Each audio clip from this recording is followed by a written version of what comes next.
बोले नौमी तिथि मधुमास पुनीता और शुक्ल पक्ष अवजित हरि प्रीता। भगवान का किस नक्षत्र में जन्म हुआ जरा विचार करें। बोले शुक्ल पक्ष अवजित हरि प्रीता, अभिजीत नक्षत्र में भगवान का जन्म हुआ।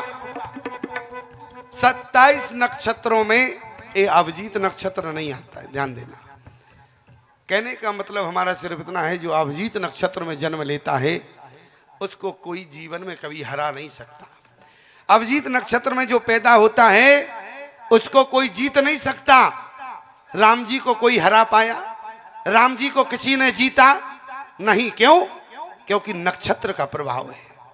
और भगवान कृष्ण रोहिणी नक्षत्र में पैदा हुए तो नक्षत्र का प्रभाव क्या पड़ा? उन्हें रण छोड़ बनना पड़ा। क्यों? क्योंकि नक्षत्र का प्रभाव था। और भगवान नौमी तिथि मधु मास पुनीता, नौमी तिथि मधु मास पुनीता, शुक्ल पक्ष अब जित हरि प्रीता, शुक्ल पक्ष अब जित हरि प्रीता। समय आ गया है भगवान की अवतार लेने का। गोस्वामी जी ने क्या कहा? नौमी तिथि है और मध्य दिवसवत शीत न धामा, पावन काल लोक विश्रामा, शीतल मंद अरे सुरवि भैवाओ, हर्षित सुर संतन मन चाओ। इतना ही नहीं, बन कुसुमित गिरिगन मनियारा, सिरवई सकल सरिता मृत धारा। राम जी अयोध्या में और जंगल के फूल अपने आप खिलने लगे। किसी ने कहा ये बताओ, राम जी तो अयोध्या में आ रहे, तुम प्रसन्न क्यों हो रहे? वन के फूलों ने कहा अयोध्या में भले ही आ रहे हो लेकिन रहने के लिए वन में ही आएंगे, इसलिए वन के फूल पहले से प्रसन्न हो गए। अब गोस्वामी जी ने क्या लिखा? सो अवसर विरंची जब जाना, और चले सकल सुर साजे विमाना। देखो भगवान प्रकट नहीं हुए, ये पहले पहुंच गए। भगवान प्रकट नहीं हुए, ये पहले पहुंच गए कौशल्या के भवन में। भगवान ने इशारा किया ब्रह्मा जी से, इनसे कहो जल्दी पधारें यहाँ से, तब हम आएंगे। ब्रह्मा जी ने कहा देखो जल्दी जाओ तब भगवान आएंगे। देवताओं ने कहा जब यहाँ तक आ गए तो स्तुति तो कर ले में।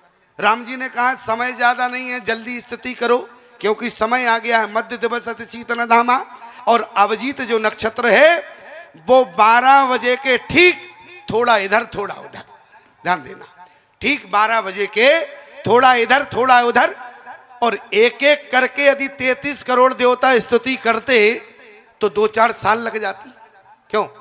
एक बार स्तुति करने में कम से कम 5 मिनट तो मानो एक देवता को। अरे हम और आप स्तुति करते हैं तो समय नहीं लगता है क्या? कितना समय लगता है? श्री रामचंद्र कृपाल भज मन।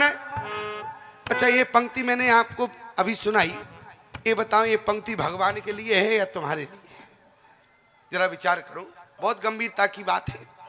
हम और आप भगवान से कहते हैं श्री रामचंद्र कृपाल भज मन, ये भगवान के लिए नहीं है, ये पहली पंक्ति तुम्हारे लिए है। मानो कि हम अपने मन को पहले सुधार लें तो मन अपने आप भगवान में लग जाएगा। इसलिए श्री रामचंद्र कृपाल भज मन, मन से कहते हैं उनका भजन करो।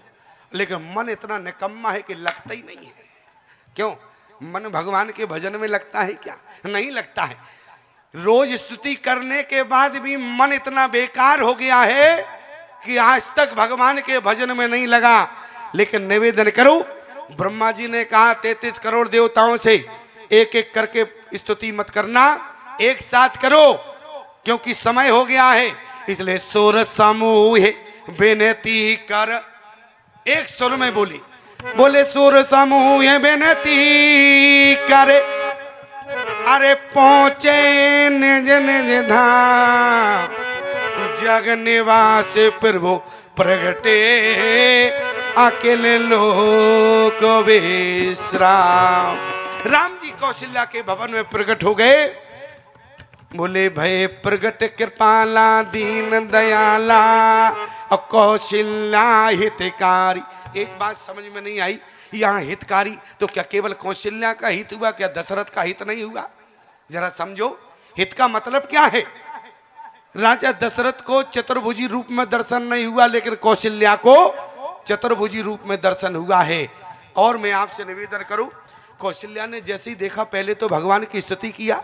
स्तुति करने के बाद बोली प्रभु ये बताओ, ये लंबा चौड़ा 4-4 हाथ वाला लोग क्या कहेंगे? राम जी ने कहा तो क्या करे? बोली तजहु तात यह रूपा। अच्छा, भगवान छोटे बन गए, बोली शिशु बन जाओ, कीजे शिशु लीला। भगवान शिशु बन गए। अब भगवान ने कहा मैया आप कोई कमी तो नहीं रह गई, अब तो बिल्कुल ठीक लग रहे हैं शिशु, अब तो बिल्कुल। कौशल्या जी ने कहा सब कुछ ठीक है, अब थोड़ा एक काम और करो, जब इतना हमारे कहे से किया है। भगवान ने कहा बताओ। बोली अब रोना और प्रारंभ कर दो। भगवान ने कहा मैया एक काम नहीं होगा। बोले क्यों?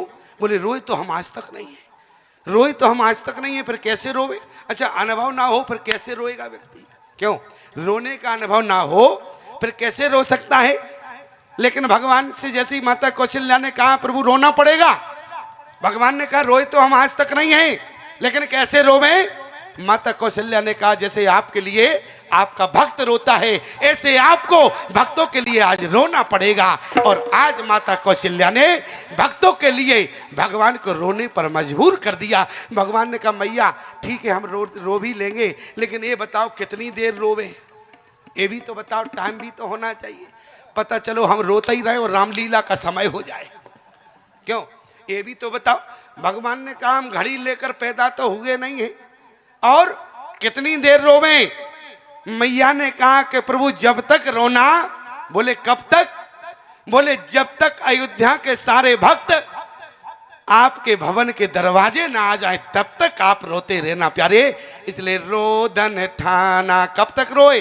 बोले सुन शिशु रोदन परम प्रिय वाणी, संभ्रम चली आई सब रानी।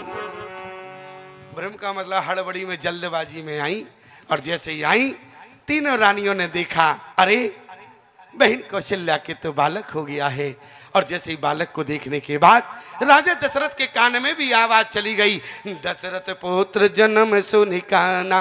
और जैसे ही बेटा हो गया, राजा दशरथ ने कहा दासी बेटा नहीं हुआ, जाकर नाम सुनत सोबे होई, मोरे ग्रह आमा फिर वो सो। इसलिए बोले परमानंद अरे पूर मन राजा,